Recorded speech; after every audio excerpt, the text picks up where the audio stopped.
isang misteryosong epidemya kung saan ang balat at alaala ng mga tao ay unti-unting naglalaho hanggang sila ay maging anino na lamang. Si Ira, isang batang babaeng may busilak na puso, ay pinagmamasdan ng kanyang lolo Ben na unti-unti na ring dinadaig ng matinding pagkapagod. Isang gabi, tinawag ni Lolo Ben si Ira sa kanyang tabi. Inilabas niya ang isang lihim na kayamanan na itinago niya sa loob ng maraming dekada, isang kristal na prism. Ito ang pamana ng ating lahi, bulong ni Lolo Ben. Sa loob nito ay nakakulong ang huling piraso ng bahaghari. Huwag mong hahayaang makuha ito ng Imperyong Ganid, dahil ito lamang ang susi sa pagbabalik ng kulay sa ating mundo. Iniabot niya ito kay Ira bago siya tuluyang nanahimik. Hindi nagtagal, naramdaman ng Imperyong Ganid ang presensya ng prism. Ang mga sundalo ng imperyo, na nakasuot ng mabibigat na baluti at walang mga mukha, ay nagsimulang maghalughog sa bawat sulok ng Griseo. Ninanakaw nila ang anumang natitirang sigla ng mga mamamayan upang aipakin sa kanilang madilim na hari. Isang opisyal ng Ganid ang marahas na humablot sa isang matandang kapitbahay ni Ira, nagtatanong kung nasaan ang liwanag. Ang epidemyang kupas ay lalong lumala. Ang mga tao ay nagkakasakit at nawawalan ng kakayahang makaramdam. Nakita ni Ira ang kanyang kaibigang si Tala na unti-unting nagiging transparent ang mga kamay. Walang gamot ang mga doktor ng Griseo. Ang tanging lunas na alam ni Ira ay ang pag-asang dala ng prism. Alam niyang kailangan na niyang lisanin ang bayan bago siya at ang kanyang dinadalang buhay ay tuluyang maglaho sa dilim.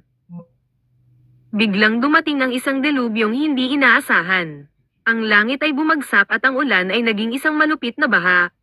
Habang tumataas ang tubig, nagmadaling tumakas si Ira kasama ang kanyang asawang si Silas. Ang agos ay napakalakas, tinatangay ang mga bahay at ang mga alaala ng Griseo. Kailangan nating makarating sa kabundukan, sigaw ni Silas habang pilit na inaalalayan ang buntis na si Ira sa gitna ng rumagasang tubig.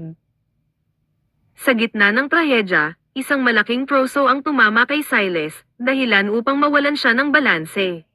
Nahulog sila sa mas malalim na bahagi ng baha. Pilit na kumapit si Silas sa isang natumbang puno, habang ang kabilang kamay niya ay mahigpit na nakahawak kay Ira. Ngunit ang puno ay unti-unti na ring nabubunot.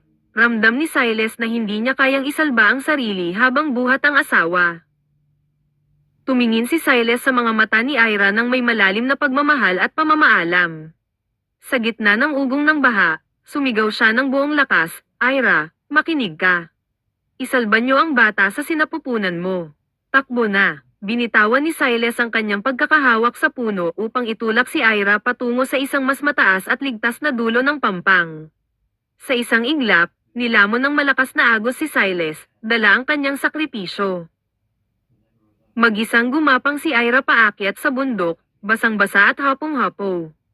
Ang prism ay mahigpit niyang nakakuyom sa kanyang palad, ang tanging bagay na nagbibigay sa kanya ng init sa gitna ng malamig na gabi.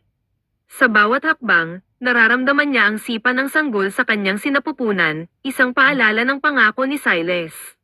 Sa wakas, nakakita siya ng isang maliit na kuweba sa tuktok ng burol at doon siya sumilong. Sa loob ng kuweba, nagsimulang makaramdam si Ira ng matinding sakit. Ang oras ng pagsilang ay dumating na.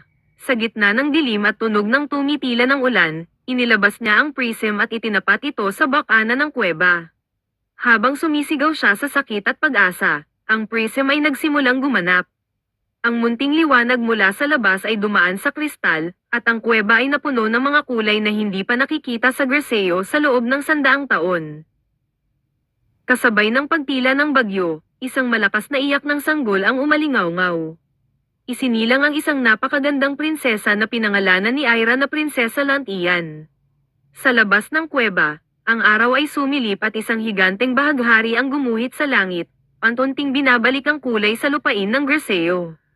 Hawak ni Ira ang kanyang anak, alam niyang ang sakripisyo ng nakaraan ay siyang nagbunga ng makulay na kinabukasan.